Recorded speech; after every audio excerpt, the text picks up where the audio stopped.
係各位網友，大家睇呢個咁樣嘅架步咧，都知道我去咗旅行啦嚇。咁咧就係呢兩日犀利咯，嗰啲網友都話：你點有咁有精力㗎？點解咧？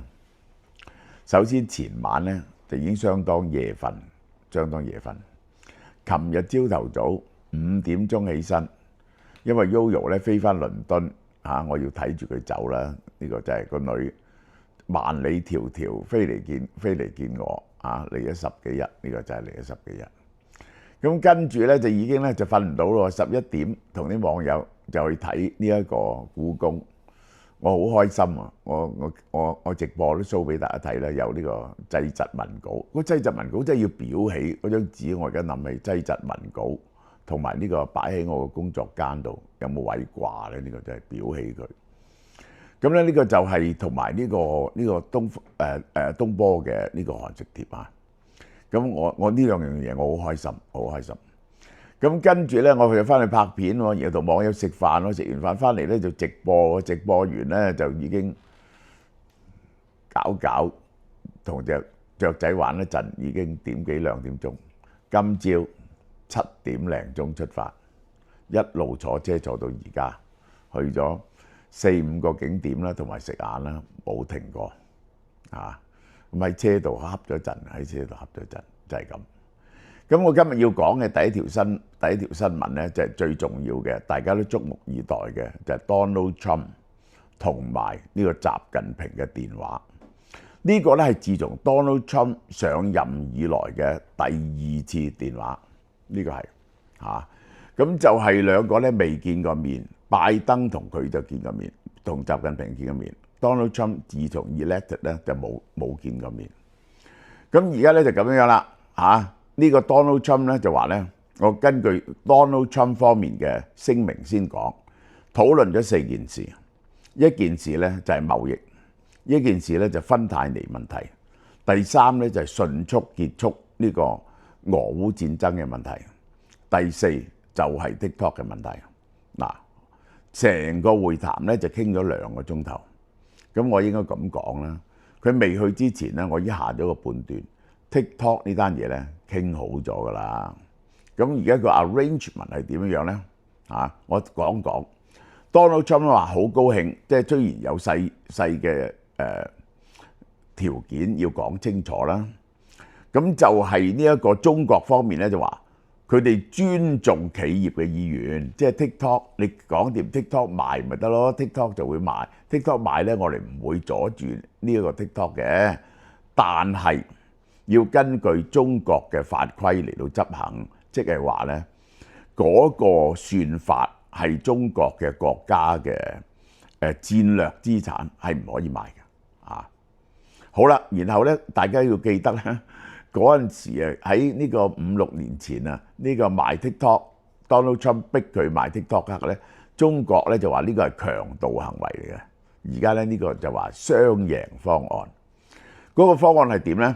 嗱 ，TikTok 賣出啊 ，TikTok 賣出美方佔80%，中方佔20%。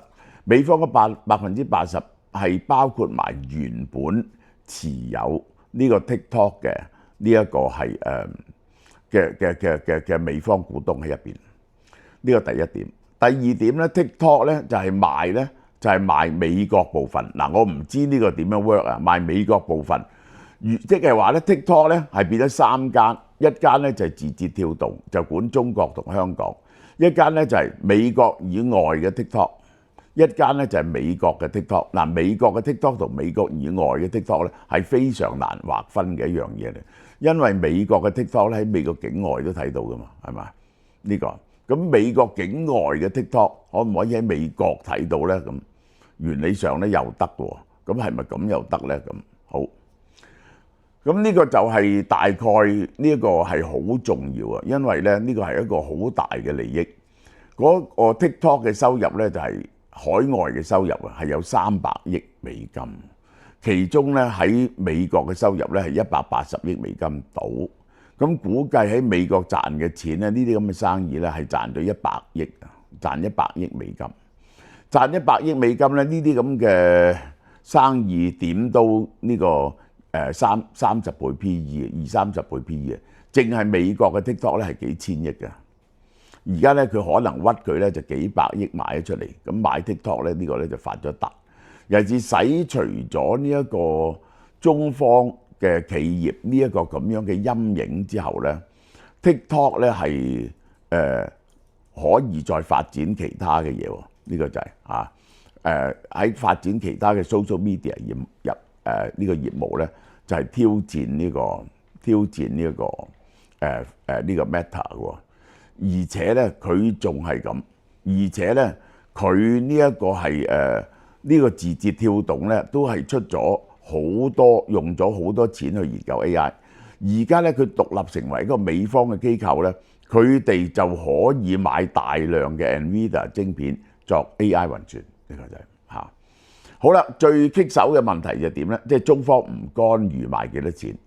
嗰個最棘手嘅問題係乜嘢咧？就係嗰個算法嘅問題，個 recommendation。而家咧就用授權嘅方法進行，即係咧嗰個 software 咧就唔會賣俾你，個 operation 咧就喺呢個字節跳動手上，即係喺字節跳動手上。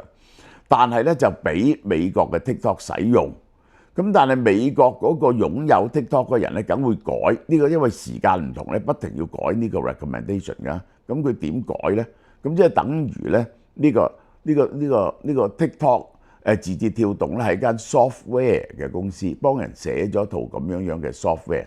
嗰個公司有乜嘢 request 咧，就要叫佢去做，因為咧佢唔會俾個 source code你。呢個係一個長遠嘅安排喎。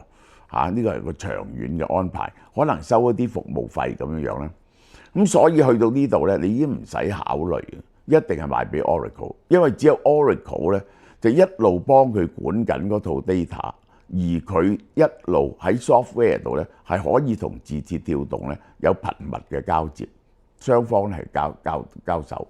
咁但係 Oracle 買啊，還是 Ericsson 買咧？咁我就唔知啦。呢個就係好容易 Ericsson 買嘅，呢個就係咁就係Donald Trump 表面梗係冇股份啦，咁但係當然有大股啦，賺即係買翻嚟賺千零兩千億咁，呢個就好開心啦！呢件事係咪？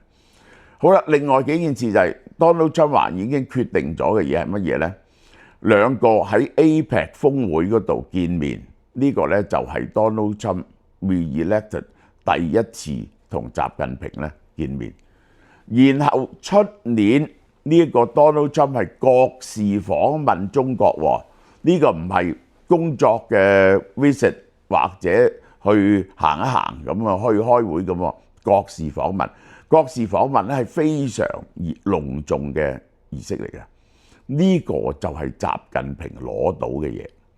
習近平咧拎住個 TikTok 咧就要嚟咧就吊住呢個 Donald Trump 喺適當時間咧。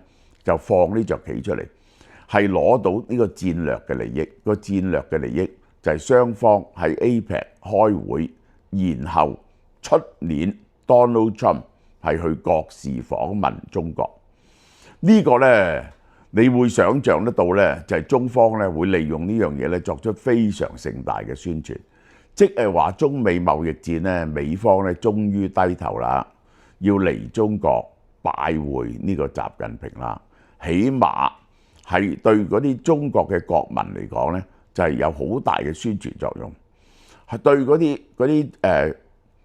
其他嗰啲第三世界嘅國家、南方國家嚟講咧，亦都顯示中國喺呢場角力度咧係贏咗嘅。中國係贏咗嘅。呢個咧對習近平嚟講咧，個政治意義咧係非常之重要嘅。好啦，貿易嗰度咧，我相信有少少進展，唯一有少少進展嘅嘢咧，就係呢個貿易，就係咧佢係會買一啲大豆，但係咧而家已經過咗呢個收成期㗎嚇。呢一個美國嘅大豆啊嘅係好慘啊，呢個就係個銷路跌咗一半啊，美國嘅大豆，高粱先至大鑊，跌咗93%，因為啲高粱咧就愛嚟做酒㗎嘛，做茅台。咁要嘅數量咧就唔係好多嘅，佢哋咧就可以隨時由第二度買。高粱咧係跌咗93%，佢一定會同美國買翻某種數量嘅大豆，但就唔會取代巴西嘅位置，用巴西嚟到做 safeguard。第二就係呢一個芬太尼問題，呢個習近平一定話我哋會嚴打，我哋繼續開會，呢個係呢個就咁。芬太尼問題呢，習近平係唔會讓步嘅，佢要讓步呢，就要喂你當初話抽我 20% 係因為芬太尼問題，咁而家我搞芬太尼問題，你係咪減翻嗰 20% 先？Donald Trump 唔減關稅，佢係唔會認真去對付芬太尼問題，呢個係個 bargaining chips 嚟嘅。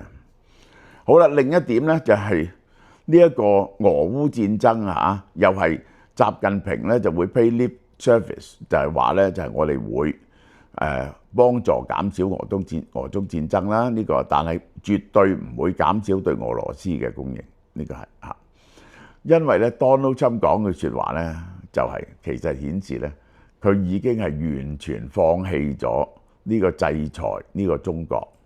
佢話咧，如果歐洲，因為後來佢講，如果歐洲係制裁呢個中國，話佢買俄羅斯嘅石油嘅話咧，俄烏戰爭咧就會停啦，因為咧俄羅斯頂唔抱咁樣。咁呢個咧就係歐洲咧係唔會做嘅嘢，歐盟咧係唔可能抽中國50% 關稅、100% 關稅。點解啊？因為咧咁會帶嚟歐洲嘅通貨膨脹，而令到歐洲嘅經濟咧繼續衰退嘅。美國可以獨力抽印度嘅抽多印度25% 關稅，咁美國係咪可以抽中國嘅呢一個抽多25至50% 關稅，等中國唔敢買石油咧？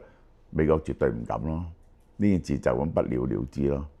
大致呢次嘅會談嘅結果就係咁啦。即係我覺得咧，就係咧習近平係贏晒嘅呢個，好唔好啊？呢段講到呢度。好啦，嗱個電子消費券今次5000蚊電子改咗送嘅嘢嚇，由9月19號到10月7號，網上及門市都有新嘅指定禮品一套，總值598蚊。有韓國 Urian 純素旅行護理套裝一盒，入邊咧有面霜、晚霜，又有呢個茵陳蒿精華萃取液，一套咧去2個禮拜旅行咧都夠用，價值120蚊。仲有從來未人送過嘅亞精胺，呢個產品嘅好處咧係會幫你食咗啲壞嘅細胞喎，令你保持細胞活力，原價288蚊。